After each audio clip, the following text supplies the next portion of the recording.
In this section of the second grade Measuring Length and Time unit, students will measure distance between points on a number line, and they will use rulers and meter sticks to measure length, distance, width, and height to the nearest whole unit.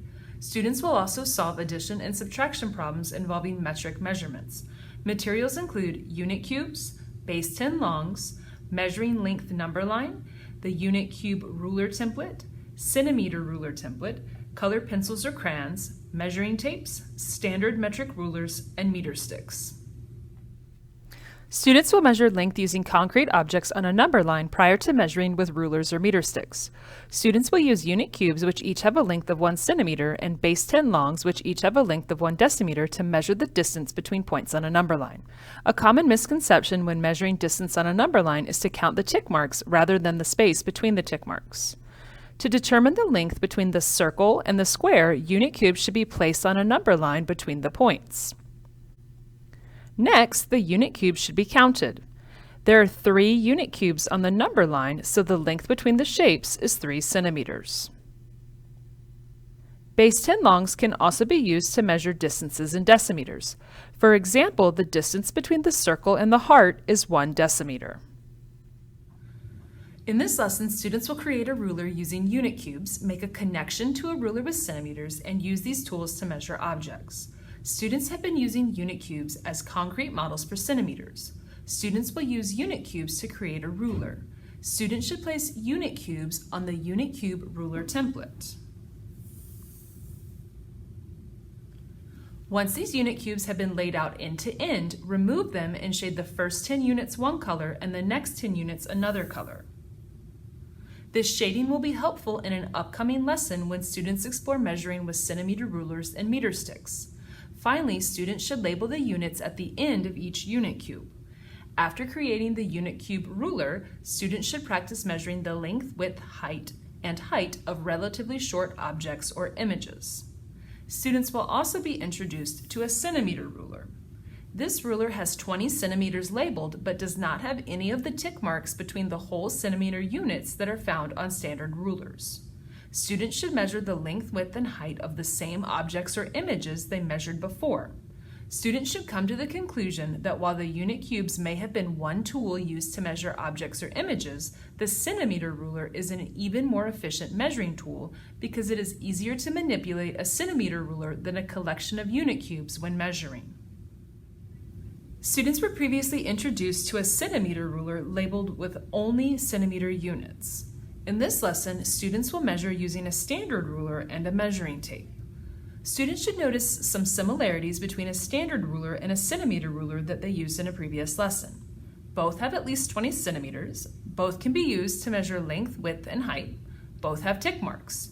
Students should also notice some differences, including all of the tick marks on the centimeter ruler are labeled. There are additional tick marks on the standard ruler between the labeled centimeter units.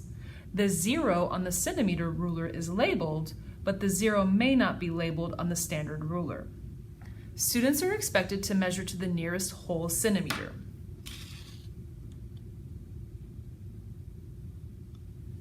For example, this pen has a length of about 14 centimeters because the end of the pen falls more than halfway past the 13 centimeter tick mark. In addition to measuring the length, width, or height of objects, students should also have experience measuring line segments and combining the lengths to determine a total.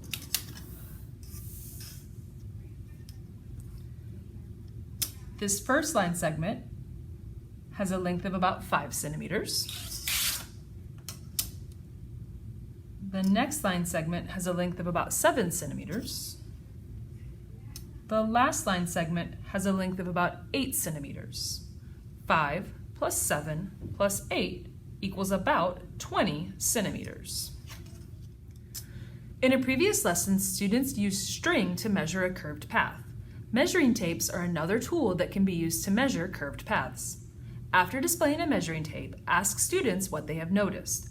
Observations may include the measuring tape bends or is flexible, the measuring tape is labeled with inches and centimeters, the measuring tape doesn't have a 0 at the end like standard rulers, the measuring tape may be used to measure lengths along a curved surface, The measuring tape is like a string but has tick marks and units of measure.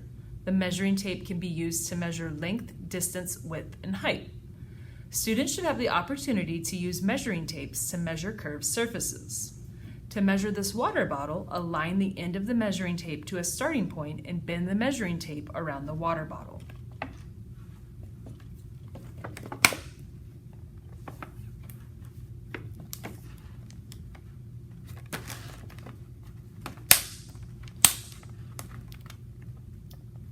The distance around the watering bottle is about 24 centimeters. Students are also expected to measure with meter sticks. Students should recognize that a meter is longer than a centimeter or a decimeter. A decimeter is longer than a centimeter and is composed of 10 centimeters. Model aligning 10 decimeters end to end to show the length of a meter. Tell students that a meter is composed of 10 decimeters or 100 centimeters. An optional meter stick template has been provided. This may be useful to students who struggle with the extra tick marks that are present on standard rulers and meter sticks. Students should have the opportunity to measure lengths or distances using meter sticks. The same meter stick can be used repeatedly to measure 1 meter segments, and then the number of segments can be combined, or more than one meter stick can be aligned end to end to measure the distance or length. Students should measure to the nearest yard. One misconception students make when using a measuring tool is counting the ticks rather than counting the units between the tick marks. Broken rulers are a way to determine if students really understand how to correctly use the tools. In this example, the ends of the measuring tool are missing and the measuring tool begins with a tick mark labeled with a 5 rather than a 0. Although the broken centimeter ruler does not start at 0, the distance between each labeled unit is 1 centimeter. When measuring with a broken ruler, students can count the spaces between the tick marks to determine the height of the toy train. The train has a height of 10 centimeters. Thank you for tuning in to this episode of Elementary Math Minute. We hope you'll find these videos helpful, and we look forward to you joining us next time. See you then.